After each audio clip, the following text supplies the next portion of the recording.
What's up internet, here we go again. Kali ini kita akan membahas alur sebuah film yang berjudul Venus, mengisahkan tentang seorang kakek tua yang menjalani kehidupan dengan penuh kebosanan.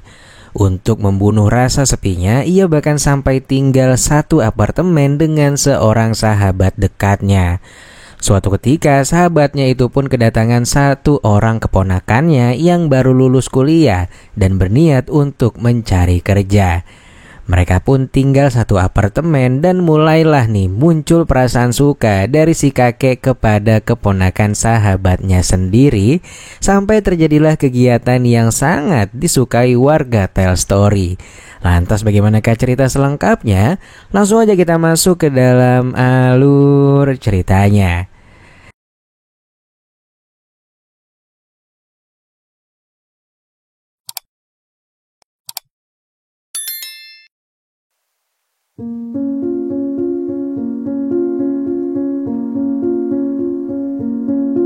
Di sudut kota London, kita pun diperkenalkan dengan seorang kakek berusia hampir 75 tahun yang bernama Maurice. Ia dan istrinya telah lama berpisah, dan kini di masa senjanya ia hanya tinggal bersama dengan sahabatnya yang sudah ia kenal sejak lama, dan ia bernama Reino. Kesibukan mereka tak banyak. Keduanya telah pensiun dari pekerjaannya sejak 10 tahun yang lalu. Dan untuk membunuh waktu, keduanya seringkali berkeliling kota dan mampir ke berbagai toko kopi serta toko buku. Dengan usia yang sudah sebanyak itu, berbagai obat pun harus mereka konsumsi di setiap harinya. Mereka tak kekurangan harta, karena mereka sudah menyiapkan berbagai investasi untuk hari tua mereka. Dan faktanya mereka berdua kini tinggal dalam satu apartemen yang sama, dan yang memisahkan mereka hanya berbeda kamar. Hari itu apartemen mereka kedatangan keponakannya Reino. Keponakannya itu berasal dari desa dan datang kemari untuk mencari pekerjaan sekaligus bisa membantu ketika mereka sedang membutuhkan sesuatu. Salah satunya seperti memasak dan beberapa hal lain. Namun setelah beberapa hari tinggal di sana, keponakannya yang bernama Jesse itu malah melakukan hal sebaliknya. Dia lebih terlihat menyusahkan mereka dibanding membantu.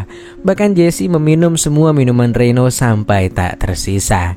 Namun tanggapan Maurice berbeda dengan Reino. Dia melihat sesuatu yang berbeda pada Jesse. Baginya, setiap melihat keponakan sahabatnya itu, ia terasa mendapatkan energi positif dan membuatnya menjadi lebih bersemangat dari sebelumnya.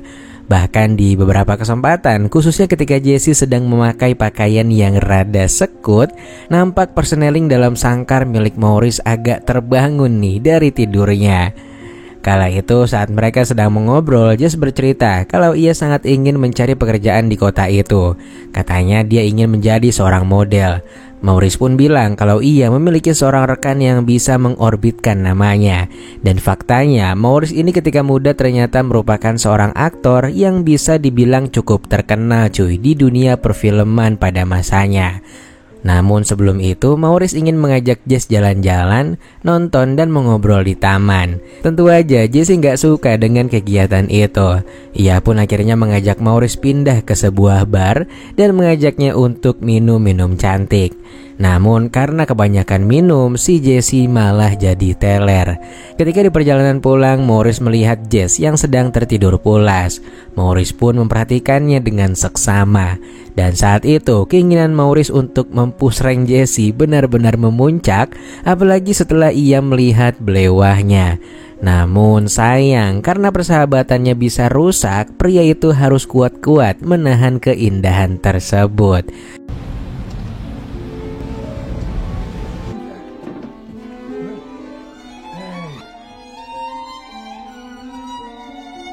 Maurice memiliki mantan istri bernama Valerie. Maurice terkadang mengunjunginya dan memberikan sejumlah uang untuknya. Diketahui keduanya memilih berpisah di usia yang sudah tak lagi muda lantaran adanya perbedaan pendapat. Namun meski begitu, keduanya masih sering berjumpa dan mengobrol banyak hal. Pay for the taxi to where in the countryside. Like some demand for. Yeah, I mean, even in the country, they need young women to. Yeah, please. Ketika di apartemen, Maurice kemudian berbicara pada Jessie. Ia menjanjikan pada Jessie kalau dia akan mencarikan pekerjaan model untuknya. Namun entah apa yang dipikirkan Maurice, ia malah menjadikan Jessie sebagai model lukisan tanpa armor sedikit pun. Jessie sempat kesal pada awalnya, namun Maurice menjelaskan kalau model yang ia kerjakan ini adalah salah satu seni yang paling indah. Baginya, karya lukis akan melekat sepanjang usia. Dan akhirnya setelah mendengarkan pernyataan Maurice, Jessie pun bersedia menjadi model walau dengan sedikit kesal. Semenjak itu, hubungan Maurice dan Jessie terlihat semakin dekat. Suatu hari, Maurice mengajak Jessie untuk membeli baju baru di mall. Jessie pun mencoba beberapa baju dan Maurice memilihkannya yang rada terbuka. Dan hal itu membuat Maurice geleng-geleng kepala karena kecantikannya. Bagi Maurice, Jessie bisa menjadi penyemangat dalam hidupnya, berbanding terbalik dengan yang Reino rasakan. Bahkan dia sering meneriaki Jessie karena nggak mau membantunya, bahkan hanya untuk sekedar membuatkan minuman. Bagi Reino, Jess ini adalah gadis desa yang gak bisa bekerja. Semenjak itu Maurice sadar kalau Jessie pasti kesal tinggal bersama pamannya di sini. Namun dia punya berbagai cara untuk membuat Jessie tersenyum kembali. Dan kali ini dia menyewa sebuah mobil limousine untuk mengajak Jessie jalan-jalan berkeliling kota dengan pakaian yang sebelumnya dibelikan. Maurice rela mengeluarkan uang yang tak sedikit untuk menyenangkan gadis tersebut. Dan faktanya, Maurice ternyata masih mendapatkan royalti dari hasil dia menjadi aktor dulu. Ditambah lagi, beberapa kali juga dia akan mengambil job sebagai aktor ketika lagi butuh uang. Hari demi hari berlalu, Maurice semakin yakin kalau ia sudah berhasil mengambil hati Jessie dengan segala perhatian dan kebaikannya. Namun suatu hari Jessie membuat Maurice sakit hati, di mana Jessie datang ke apartemen mereka dengan membawa seorang pria ke dalamnya. Ketika itu Jessie juga meminta tolong kepada Maurice untuk membelikannya pembulat di minimarket dekat apartemen. Namun begitu Maurice kembali, dia malah melihat apartemennya berantakan dan menyadari kalau Jessie sedang berpusreng dengan pria yang ia bawa ke apartemen mereka. Pada akhirnya terjadi konflik di sana. Maurice meminta pemuda itu keluar, namun Jessie malah membantu pria itu dan sampai mendorong Maurice hingga terjatuh. Lalu kemudian mereka kabur karena panik.